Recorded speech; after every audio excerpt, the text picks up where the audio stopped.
Unplug the machine. Lock the casters into place. Remove the catch tray by lifting up and pulling towards you.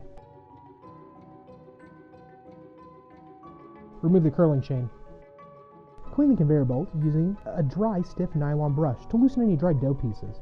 A damp cloth can be used to wipe away any excess flour. Never clean the machine while it's operating.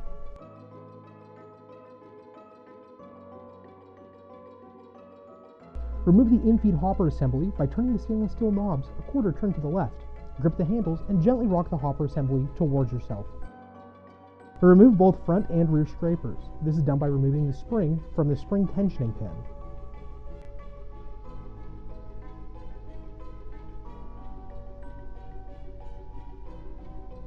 Remove the scraper blade from the aluminum scraper holder. Open the rollers to the maximum setting and wipe the dough rollers down with a soft, damp towel.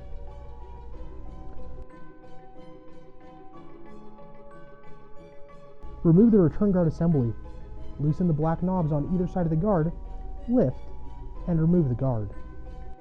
Loosen the black knob on the bottom of the molding plate, and pull the return plate to remove it from the molding plate. Remove the return guard fabric by pulling upward. Remove the molding plate fabric. Wash the curling chain, scrapers, scraper assemblies, catch pan, return plate, all in warm, soapy water. Wash the return guard and molding plate fabric with warm, soapy water and let air dry completely.